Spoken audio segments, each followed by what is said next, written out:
This is in line with the query of Honorable Ayala about pre-termination nga ang plano ninyo is arbitration or mag-file og kaso, di ba? That's naa sa mga plans. And wala na gali inyo gitagaan ang prime water o kining higayon pa nga mag-extend, correct? Yes, yes. Subot pa sabot, final na ang decision sa water district na i-terminate na gini. Yes, Mr. Chair. Final siya. Okay. Now, bisag mauna na ang desisyon sa water district nga i-terminate ni either mag-file tag kaso or arbitration, kapadayon gyapon i-invest ang prime waters, right? Yeah. So, what if moingon ang prime water nga sa sige nilag padayon na comply naman namo tong mga failures namo before? So, wala na mo'y ground to terminate the joint venture. Murag sa akong banabana sa ilang pacing karon mudagan pag nag 5 years or more before nila na makomply ang tanan nga naa sa atong joint venture kay nahuman naman ta sa first 5 years which is more or less 500 million dapat ilang invest pero for the 5 years naa lang siya sa mga 70 to 80 million. Then here comes for another second phase which is 6 years to 10 years nga another mga more or less 300 million. So I think madugayan pa sad siya dili pa sila ma-comply po na tanan within nga mga years. So, pasagdan lang sa nato sila nga mo comply lugar. Yes, while ongoing ang atong kuan. While ongoing. Ang atong. Kay tanaw nimo dili gid nila ma-comply fully ang ilang obligasyon. Di mo sakto na dili pa magi. Now, another question, Mr. Chair. We all know nga napalit na magid ang Prime Water sa Crystal Bridge Holding Corporation kay Vincent Co lagi ning company. Nakikistorya na ba ta sa Crystal Bridge, sir? Kay sila naman dapat mo kuan ni. Unsa may sitwasyon? Last week of February, naghangyo ang Prime Water nga makig face-to-face talk with Mr. Lucio Co. And timing to nga na ay meeting dito sa Manila sa mga water districts.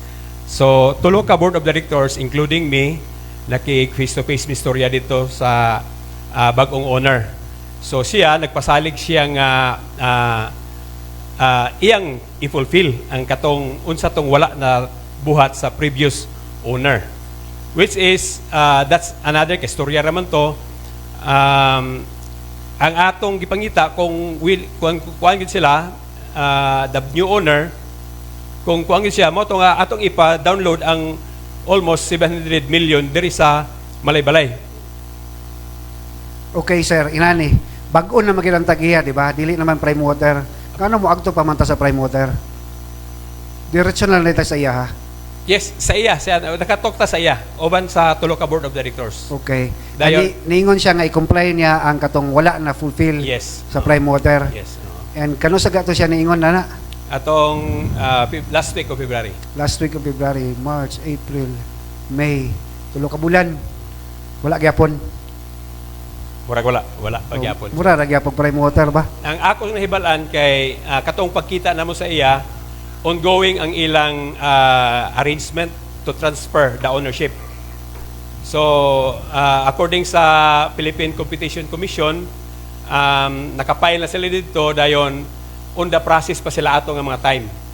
Naanay nadunggan nato sa mga balita nga gipalit na palit na pero wala pay official confirmation o wala pa sa official nga approval sa Philippine Competition Commission nga nagpalit, nagkuha na sila, nag-transfer na sila to new owner. Sa ato pa, kining agreement between Prime Water and Crystal Bridges Holding Corporation, kinahanglan pag-approval sa government entity nga responsible niini. Yes.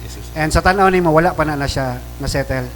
Sa amo nga wala pa may nakadawat og official communication, but according sa mga balita-balita, nagbayaran na daw. But we don't know kay wala pa official communication. Okay. Dayon, sir, may I continue, Mr. Chair? Yes, go ahead. Engineer, kung in kaso lang yun, na-settle na kana nga issue bitaw nga, okay na yun, 100% ang Crystal Bridges na ang mo patuman sa iyang mga responsibilidad na unta buhaton sa Prime Water. Kung mo invest na sila katong 700 million imong giingon, masulbad ang problema, dili? Base sa atong study, katong nga mga amount, mao to yung magsulbad sa atong problema. But kung kanusa o ilang facing, that's another story sa ilang apart. Katong 700 million nga giingon unsa man na one time ihatag or hinahinay gyapon? One time yun nat ang gihan one time nila i-deposit sa local bank. There is Malaybalay joint account siya nga makakita po ang water district para ang pag-utilize anang amount automatic nga dili na magdaghan pang papilis paper trail pag-approve. Ang ila dito approval na lang pero ang kwarta naa na diri sa I-download din ang local. kwarta. Yes. So ato nang ampuan sir and ano siguro kining follow up lang ta permanente dili na siguro ta mo agi-agi pag-promote diretso na ta sa Crystal Bridges kay patinuod lang 100% napalit na gid nila. Kana na lang approval sa agency sa gobyerno. If